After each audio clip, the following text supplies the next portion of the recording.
Hey guys, it's Bradyboo, and today I will be answering the question, can you beat Persona 5 Royal without taking any damage? Let's go over some of the ground rules. Anyone in the party except Joker may take damage. If Joker takes any damage, I have to reload my last save. I can only save the game once per each safe room, meaning if I find a safe room, I can only save in there once. DLC personas are not allowed because the challenge is entirely gone if I have a Kaguya and just spam shining arrows through each palace. And glitches are not allowed because I know there are some glitches where you can skip several parts of palaces. The first palace is going to be the hardest part of the run as we are forced to do several battles with a bunch of awful moves as well as low leveled party members.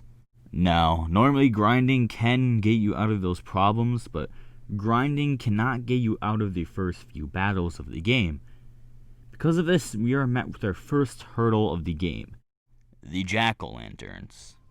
We are forced into this fight as soon as we obtain our sen, which also means we are alone and we don't have any party members to soak up any of the hits. But since we can one-hit the jack-o'-lanterns, we just have to rely on the last one to miss their attack, so that way we can deal the finishing blow.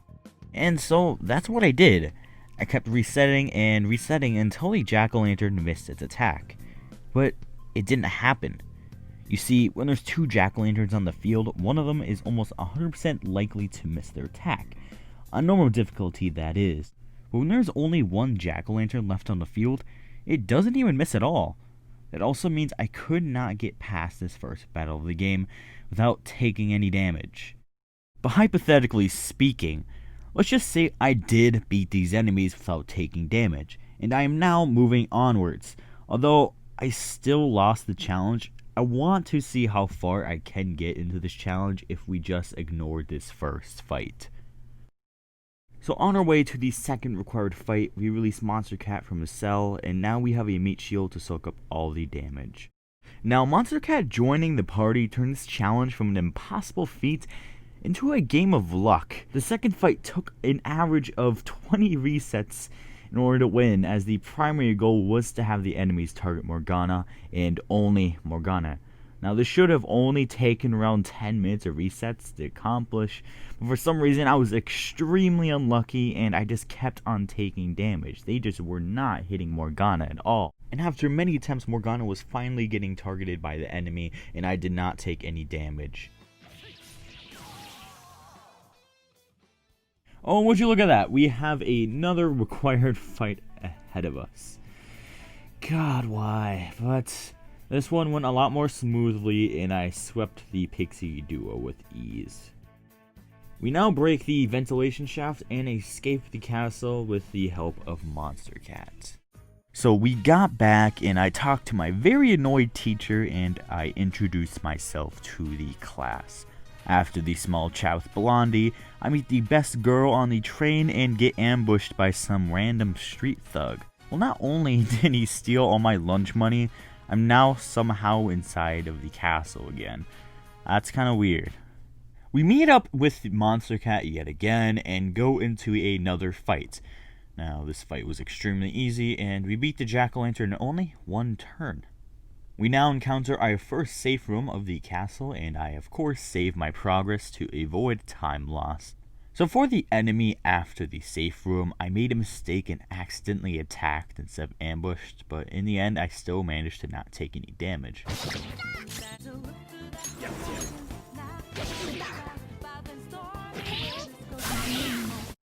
We are now at the point of the game where we obtain the usage of guns. This is pretty game-changing for the challenge because we can now sweep through the first half of the palace with just the guns alone. So yeah, we sweep through all of these enemies with ease.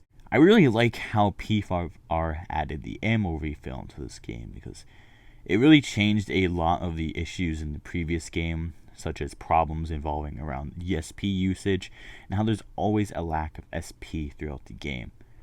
Monster Cat taught us how to use auto attacks, and we make our way to the second problem of the run.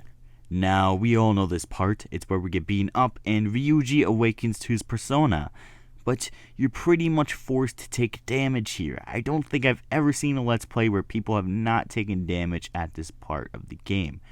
Call me lazy, I'm just not trying to reset my game over 100 times, and to be frank, it takes like 5 minutes to reload the game. It's kind of ridiculous. We now are at the first real mini-boss of the palace. I start off with using Zio on all of the enemies, and then I use a Secunda on the captain to lower its accuracy.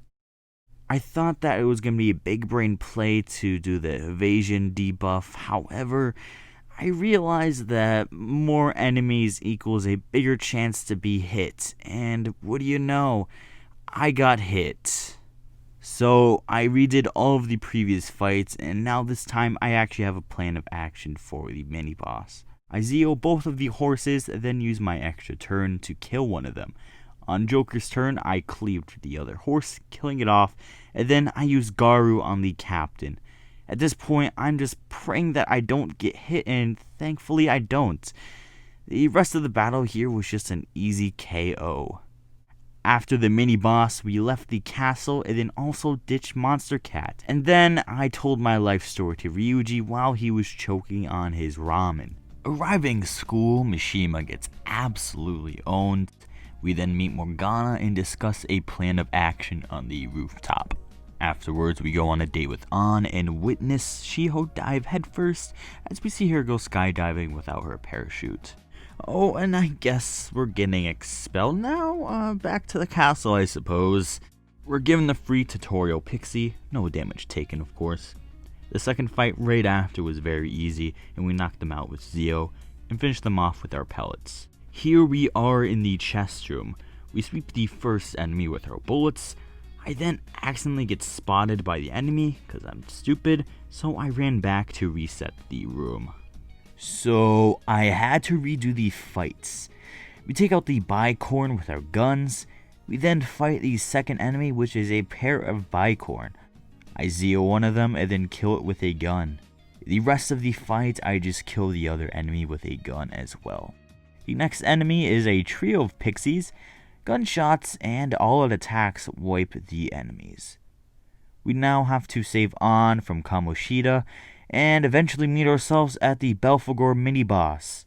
This guy is weak to fire, so I immediately go for Agi and get an all-out attack off. I then use Joker's bullets on Belphegor, Garu with Morgana, and finally lunge with Ryuji.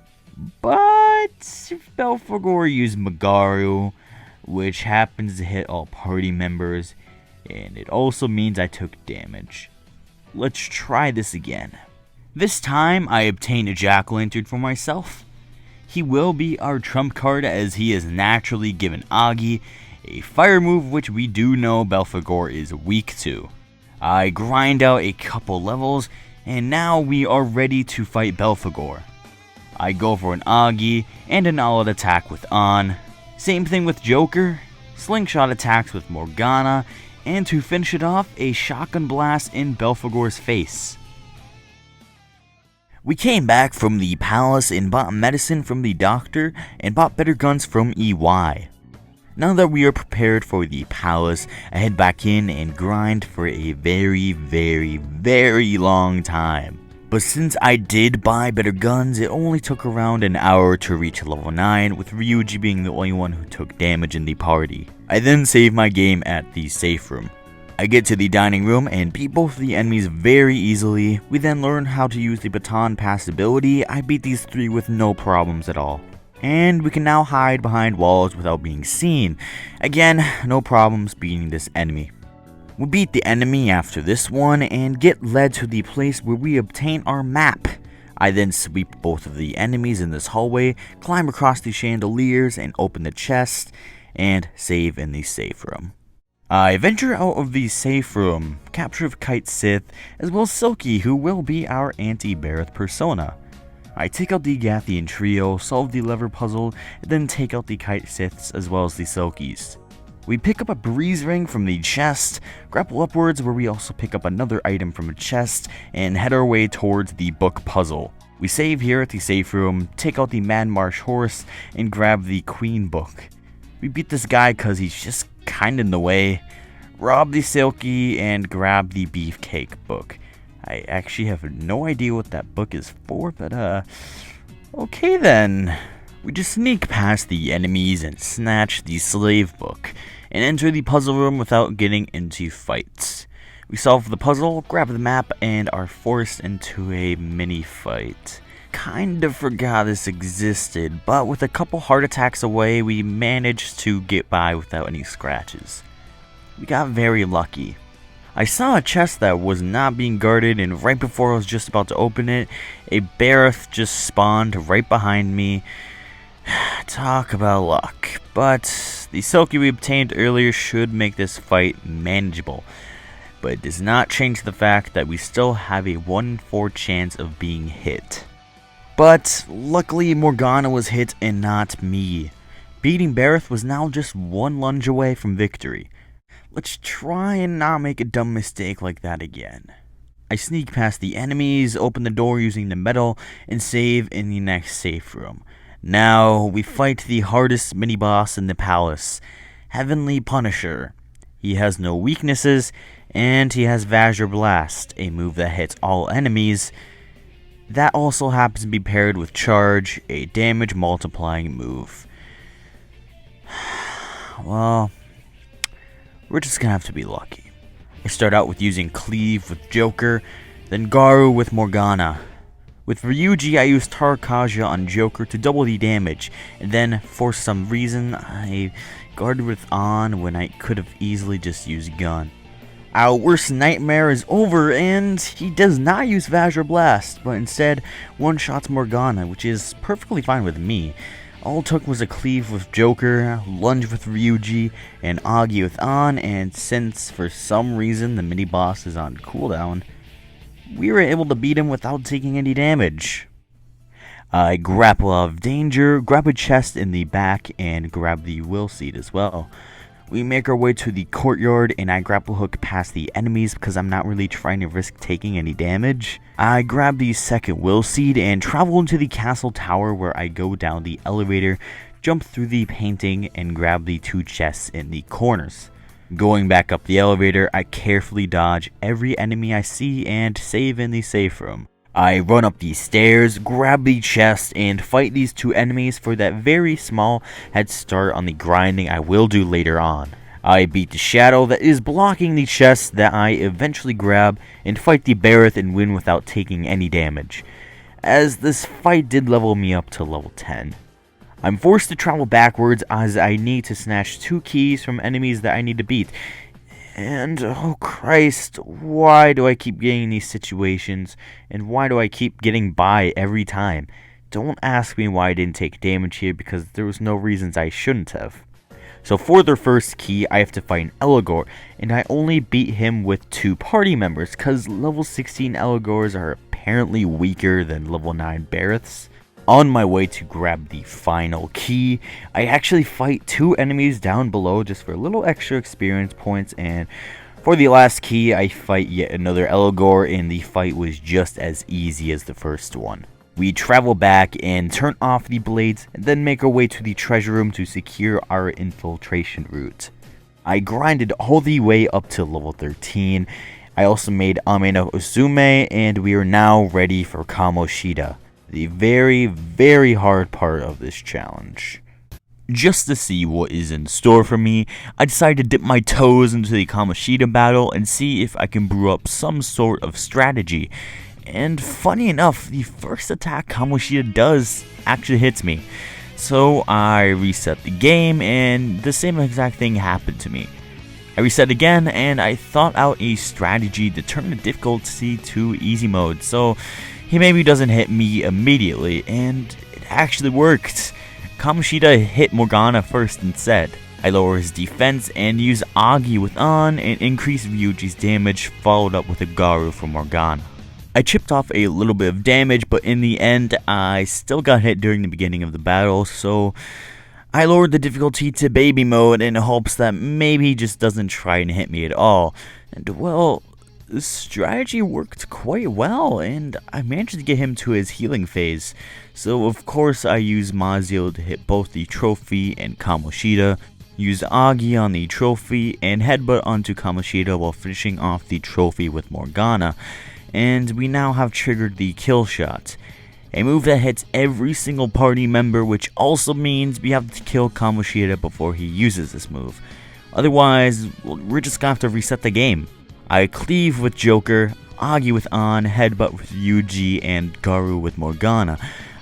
I was very, very close to killing him, but I just didn't have enough damage, so I make some new personas and replicate exactly what moves I did last time, and see if I can maybe get lucky with the kill shots. And well, we actually did get very lucky. Kamoshida actually missed his kill shot, and because of that, we were able just to finish him off with a cleave and a Nagi.